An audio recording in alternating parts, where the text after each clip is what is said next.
The census is a very important part of a representative democracy, since it determines how House seats are to be appropriated.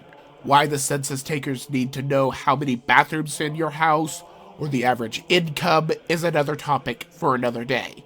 Democrats have been letting in as many illegal immigrants and protecting them in sanctuary cities as they can, because these people will vote for the person who gives them lots of free stuff that they do not have to pay for. An ICE spokesman has stated that the agency has no intention of stopping its enforcement of the law during the census. Simply put, there are two possibilities. 1. ICE will deport large numbers of people after they fill out the form.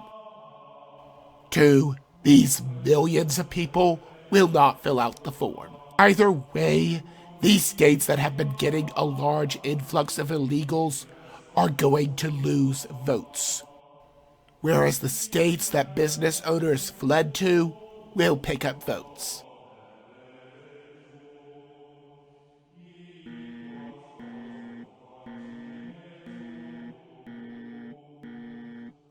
There has been large opposition from Democrats for years to force parents to send their kids to the state-run school.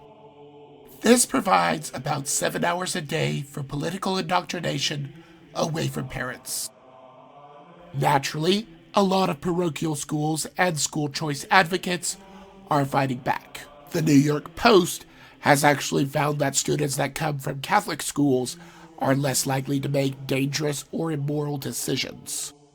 This might be because, unlike in public schools, where they teach that sex outside of marriage is okay, as long as you have protection or go for an abortion, Catholic churches focus on abstinence.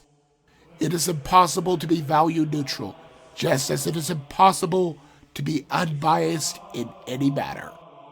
Values enforced at home and at school mean that they stay. This means that the state cannot control the student, and then as an adult, the student will be an independent thinker. Many European nations have been letting in refugees from Islamic nations. Why do these refugees not just go to a number of other Islamic nations that are in the area? 1. There are those who realize that a nation under Islamic rule or Sharia law will always violate human rights. 2. There are sleeper cells waiting to strike. If that second one makes me sound like a conspiracy theorist, look no further than Germany. A SWAT raid found mass numbers of weapons of war stored in the cold room of a grocer close to the mosque. Make no mistake, there are going to be more of these stockpiles in Germany and more across Europe. These terrorist cells are waiting for just the right moment to unleash a new jihad. At the same time, people like Governor Northam want to disarm American citizens. The Republicans and Trump's legal team gave their defense this week and already dismantled all of the Democratic talking points. More importantly, the Democrats have yet to meet the burden of proof. Shine a light and the cockroaches will scatter. Not only did they show that Biden has his hand in the cookie jar, they proved that the Mueller report, despite its overreach, showed that President Trump did nothing wrong. CNN actually stopped their constant airing because they could not risk their viewers seeing anything favorable about Trump. The Democrats are convinced that President Trump is acting like a king. We are not just going to be waiting for legislation in order to make sure that we're providing Americans the kind of help that they need. I've got a pen and I've got a phone, and I can use that pen to sign executive orders and take executive action.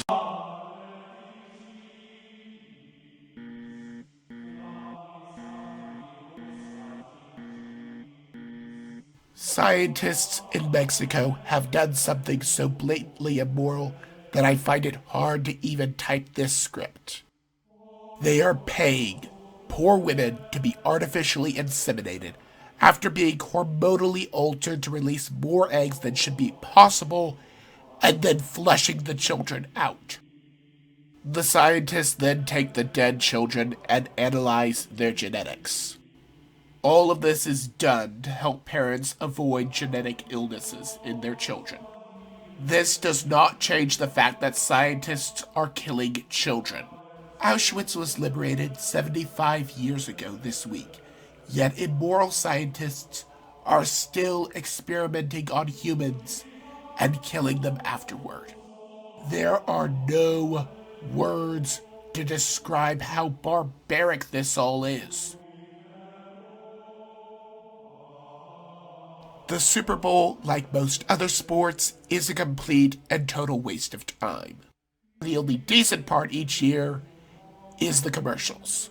This year, however, the Super Bowl is scheduled to feature a commercial with drag queens. How many children watch this game with their parents? At the same time, Sesame Street had a segment with drag queens as well. How many parents use this program as a babysitter so that their kids can learn about patterns, spelling, and counting? Now they are going to be indoctrinated with morally degenerate men. More Arabs across Iran are rejecting the Islamic State, and even better, Islam. With censorship and crackdowns all over the place, discipleship is hard, if not impossible. This all started with Trump ordering a terrorist killed. Then the Muslim leadership overplayed their hand, and as they say, the rest is history. To think countless people may come to Christ, even if indirectly as a result of Trump. That is nothing short of a miracle. All of this goes without mentioning how Ilhan Omar's district is the #1 for recruiting terrorists. She has refused to comment on this. Not only that, she has leaked intelligence to Iran. It sounds like she is the one who should be impeached, and not our patriot of a president. I swear we have seen a member of Congress working with the enemy before. Colonel, for the record, can you please read page 57, paragraph 4? You're requesting that I read specific selections from my report, Senator? Yes, sir.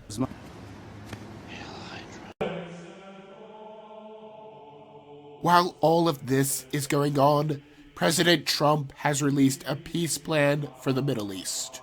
One of the things that would be important for this is that Trump needs to move our embassy to Jerusalem, which he already did.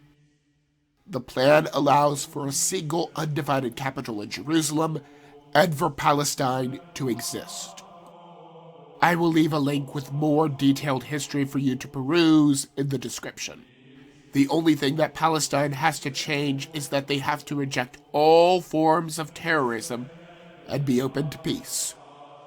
As if that would ever happen. The Communist government of China has known about this virus for many years, but because of the levels of censorship, they did not tell the people allowing it to get to the level that it is. I spoke with a medical man on the topic and tried to get his opinion. 1, there's no way that what we are doing at airports could possibly do a single thing to curb the outbreak. 2, this does have the potential to be a pandemic. 3, this happens every 4 years. On the other hand, the private sector here in America is working overtime on a cure. Bernie Sanders and many others are unabashed communists. Communism demands state control of the media and state control of industry. Both are what made this into the epidemic that it is. Maybe I'm just blowing smoke. Maybe I'm completely off my rocker, but that is just my opinion.